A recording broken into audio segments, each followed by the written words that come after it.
Good morning everyone and welcome back to the class. We are doing the revision of book 1 and today we will start revising the chapter International Organization, and in this regard our main focus will be United Nations Organization.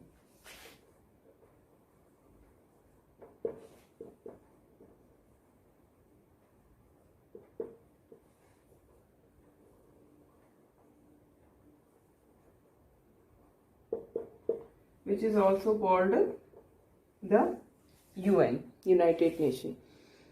So this first of all we must understand the utility of an international organization. Why do we need an international organization? First of all, the international organization is very much important in order to solve the conflict or contentious issues between different countries, and in order to solve these contentious issues in a peaceful manner, international organizations are important. And in this regard we must understand that international organization does not mean that it is something like a super state with authority over its members. It's not like that.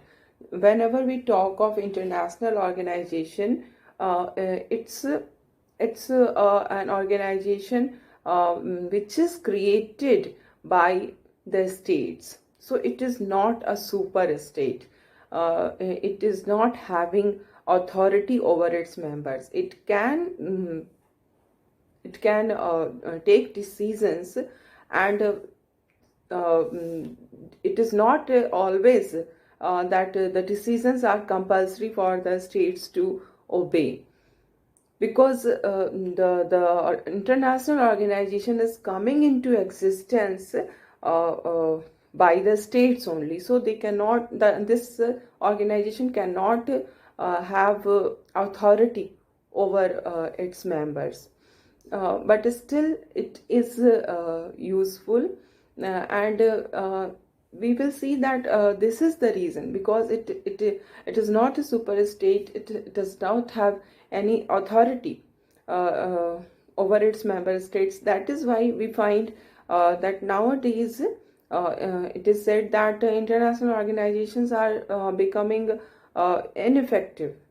If we take UNO, the United Nations Organization, especially after the end of after the disintegration of USSR and after the end of Cold War, the UNO is becoming less effective and less powerful, and that is why its utility is being questioned nowadays. Why, if it is not having any real power, if it does not have to play any important role in the international politics, then what is the need of these organizations?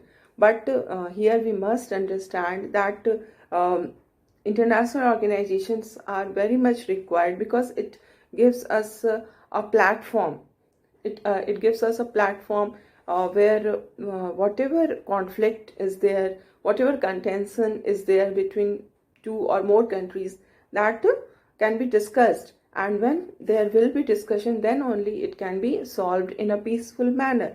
So it provides a platform for the peaceful solution of the contentious issues between two or more countries. And not only this, what we find that in today's world, the whole world, the whole humanity is facing such problems which can be tackled only by cooperation among different states. A single state cannot solve this problem. Like disease is one of the best example, especially during this period of pandemic. We are experiencing this actually in this period.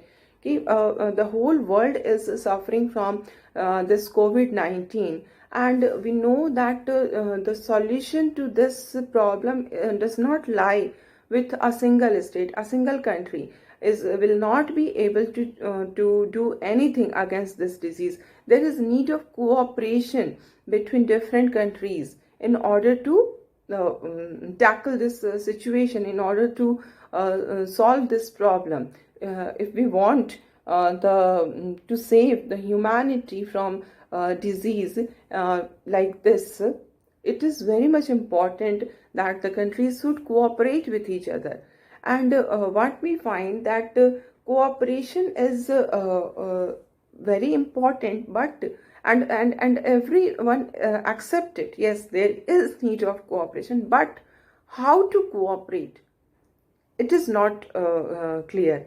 ये हम कैसे cooperate करें ये नहीं पता चलता है. And this is provided by the international organization. How to cooperate, the mechanism, the rules, the bureaucracy, everything is provided by the international organization. Like in this situation of a pandemic, we see that WHO is playing the lead role. It is showing the way how to tackle the situation. So these international organizations are very much important to how to cooperate with each other. We are knowing that we need to cooperate, but what should be the way to cooperate? Who should bear the cost of cooperation? How to make sure that benefits of cooperation are justly divided? These are the issues which can be tackled only by the initiative of the international organization. So we cannot ignore the importance of international organization. And in this regard, we will see the UNO is not the first international organization. Before UNO, there used to be League of Nations. United Nations के पहले League of Nations हुआ करती थी.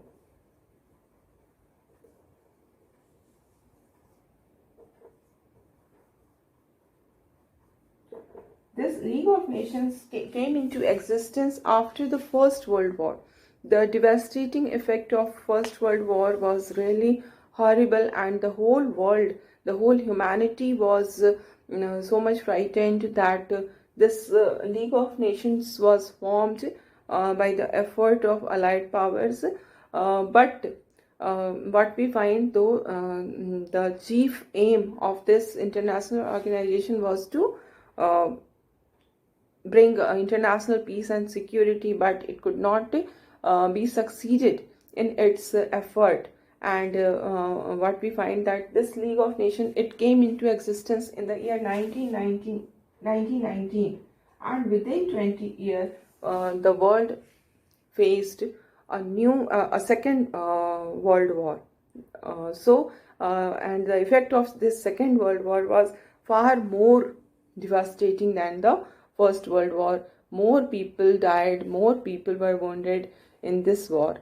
So now after the Second World War, it was not after the Second World War, you can say, but during the Second World War, it was felt by, especially by the allied powers, that there is need of a more powerful international organization, and for that purpose efforts were started by these countries of allied powers. Like in 1941, Atlantic Charter was signed by the US President and the British Prime Minister. Then in 1942, 26 allied nations, they supported this Atlantic Charter, and they also signed declaration by United Nations. These 26 countries are United Nations. They are declaring that this coming up of international organization. Then we see in 1943, Tehran Conference was held, and in which three powers, US, Britain, and Soviet Union took part. Then in 1945, Yalta Conference took place, in which again the three powers decided to organize a United Nations conference on the proposed world organization. So in this way, then again in the same year, the 2-month long United Nations conference was held. This conference was held for the establishment of international organization at San Francisco. And then on 26 June 1945, what we find that 50 nations signed the UN Charter. And then on 16th October, Poland also signed, 15th October, Poland also signed the charter, and these 51 members are known as original founding members of the UN. So in this way, UN was established on 24th October 1945. This 24th October is celebrated as UN Day. Every year we celebrate 24th October as UN Day, and it was on 30th October that India joined United Nations Organization. तो इस तरह से UNO जो है वो existence में आती है. So in the new syllabus, in the revised syllabus, your chapter starts with page number 85, and this page number 85 discusses the principal organs of the United Nations. So we will see the what are the main organs of the United Nations.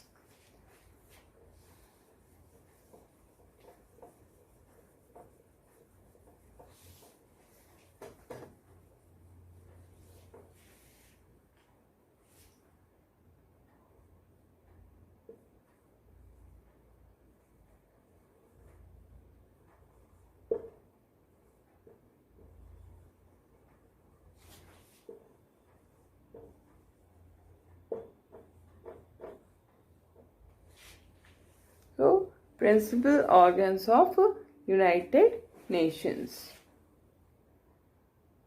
The most important organ of United Nations is the General Assembly.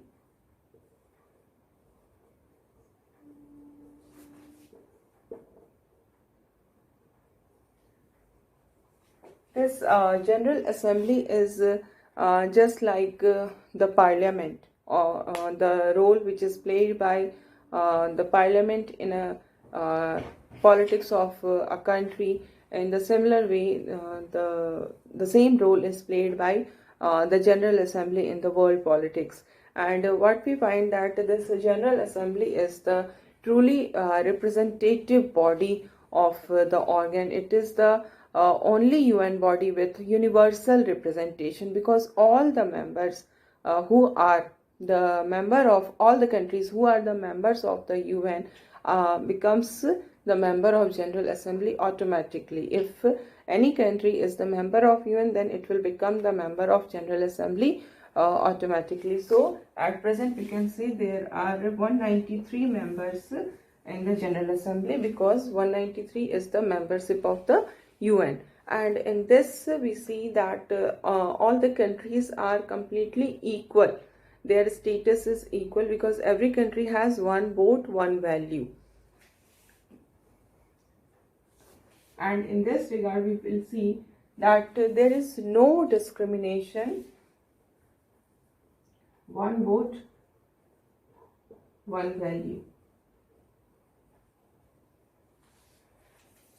There is no discrimination between the powerful country or the smaller country. Every country is equal, and we see that every year in the month of September, the full UN membership meets in the General Assembly Hall in New York. And in that we see that heads of the states attend this meeting, and they also address the meeting. And the decisions in the General Assembly is taken by simple majority also, and some important decisions like entry of a new member or budgetary matters, these are decisions regarding these matters are taken by a special majority, that is two-third majority. So this is about the General Assembly. And then the next important organ of UN is Security Council.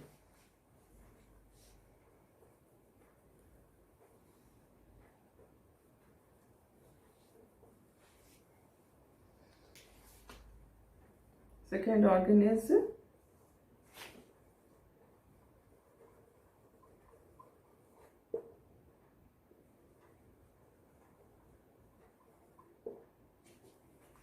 Security Council. And what we find that this Security Council has the prime responsibility for the maintenance of international peace and security, the purpose for which the UN is established. That purpose is to be fulfilled by this Security Council. And in this Security Council we see that total 15 members are there. In this 15 members, 5 are permanent and 10 are temporary members.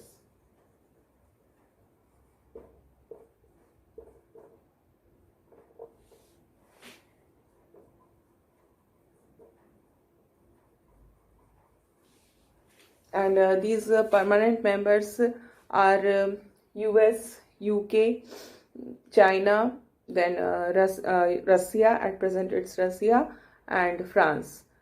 These are the 5 permanent members of the United Nations. And we see that the temporary members, there are 10 temporary members. These non-permanent or temporary members are elected by the General Assembly for the term of 2 years. And what we find that the Security Council is the most powerful organ of the United Nations.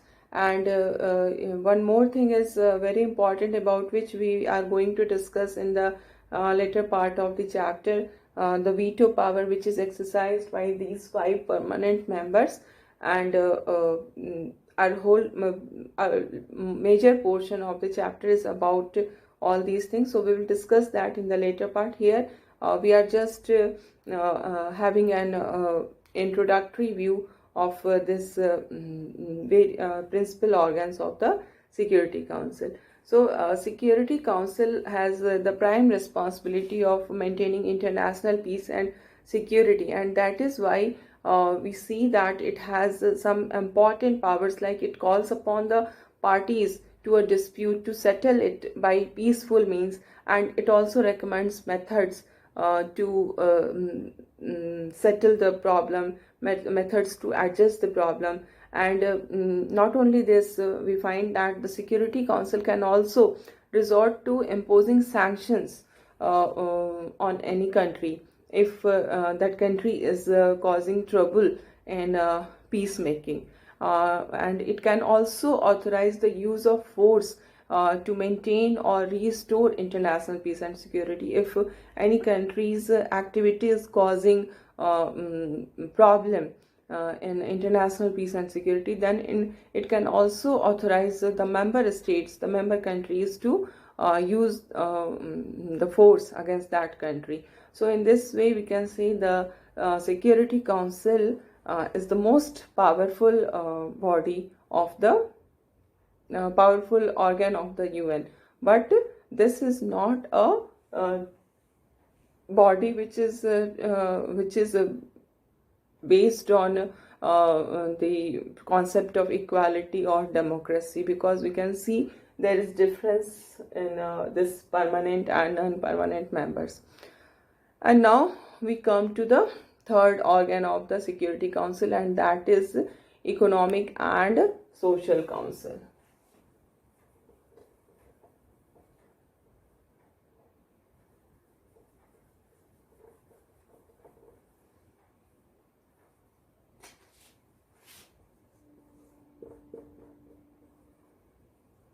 Economic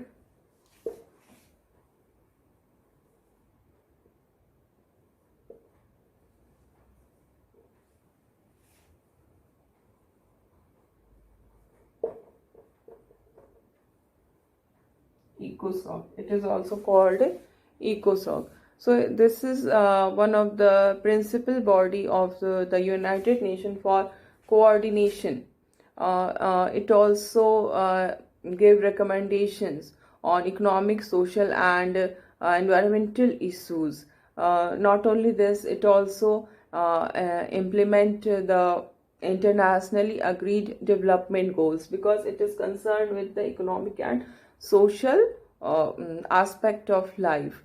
It serves as the central mechanism for activities of the UN system, and it's a specialized agency in the economic, social, and environmental fields. There are so many specialized agencies of UN which are working in all these aspects of life, and this is the body which coordinate their functions. And we see that in this Ecosoc there are 54 members, and these 54 members are elected by the General Assembly.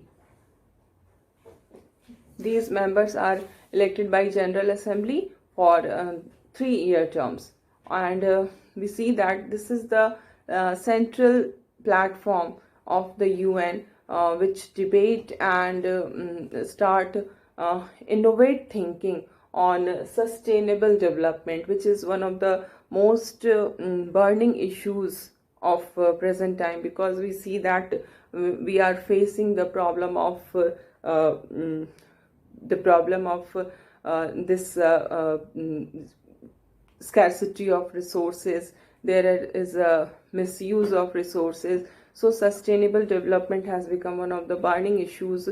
We must preserve our resources for the future generation. So this is the body, this is the organ of the United Nations which is working in this direction.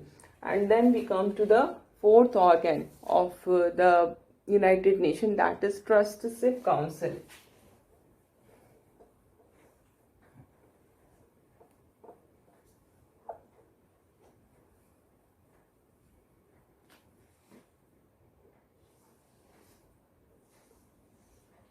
Fourth is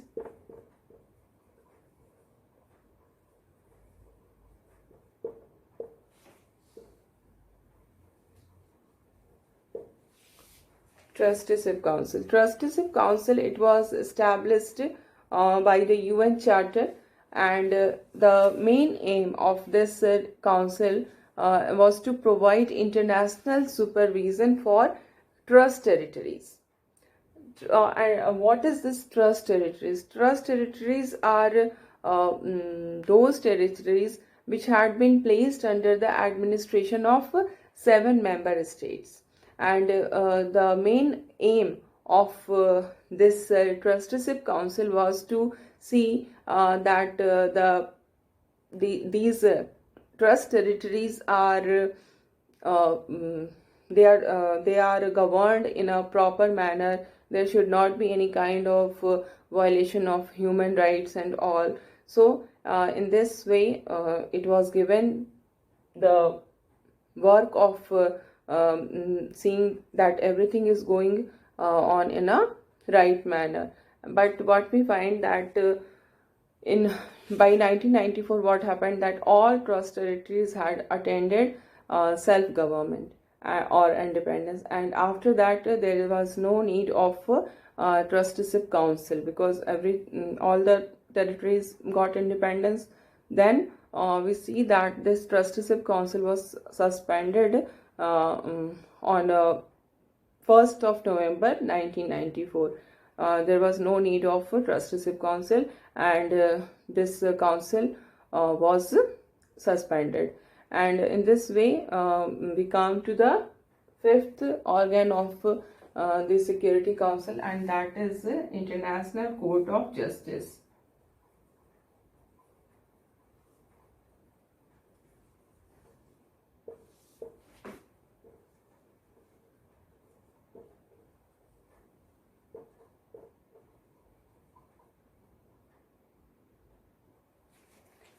International Court of Justice, it is the one of the principal judicial organ of United Nations, and its seat is at Hague, that is in Netherlands.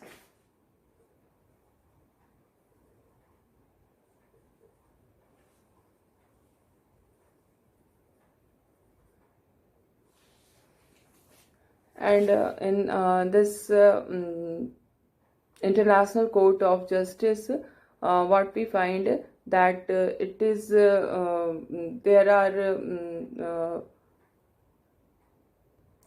15 judges, and these 15 judges are elected for 9 years. Number of judges are 15, and they are elected for 9 years.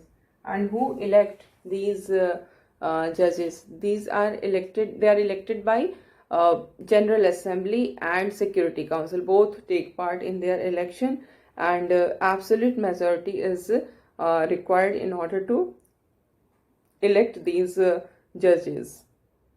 It follows the international law, and it settle those legal disputes which are submitted by member states, and it also gives advisory opinion on legal questions which is referred to it by the UN organs and specialized agencies.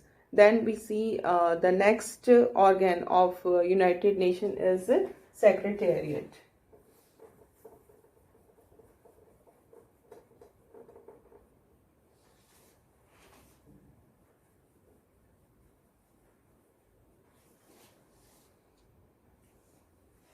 The next organ is it's a Secretariat.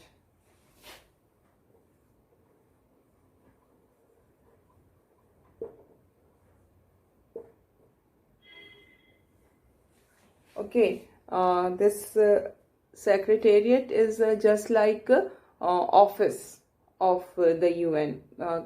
Every organization has its office, so this international organization has also its office, and in this Secretariat, Secretary General is the head of this Secretariat.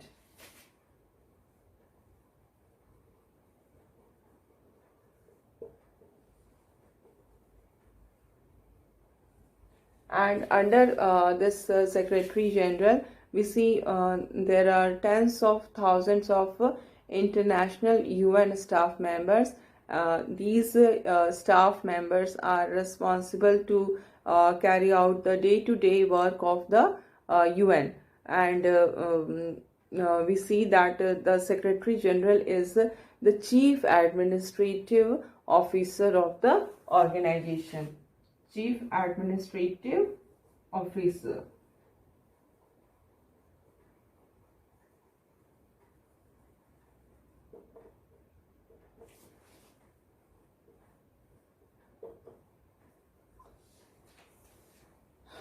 Okay, and this Secretary General, he is appointed by the General Assembly, and this appointment is done on the recommendation of the Security Council, and he is his tenure is for 5 years, but he can be re-elected also. His term can be renewed also, and this he has a very immense power. Is a very powerful post in the United Nations.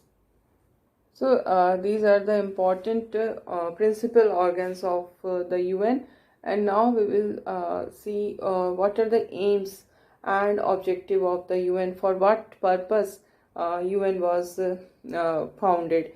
In this regard, we will see the aim of the UN was to prevent international conflicts and to facilitate cooperation among member states. Conflicts को रोकना और cooperation को बढ़ाना. And it was hoped कि whatever conflicts are there between the states, that should not escalate into war, but it should be settled peacefully. And if suppose in spite of efforts to settle the dispute peacefully, still the war breaks out. In that situation, the aim of the UNO is to limit the extent of hostilities, limit the extent of loss of lives, and loss of property. So conflicts, one of the most important reason for conflicts are a lack of social and economic development, and that is why the UN is not concerned only with the peaceful solution of the problem, but it is also concerned how to completely end the conflicts. It can be ended only by solving the social and economic problems, by bringing social and economic development. So this is also one of the most important function or aim of the UN, is to bring countries together, uh, make them cooperate, so that the social and economic development of all the countries could be achieved. So these are the main aims and objectives of UN. We will discuss another issues in the next class.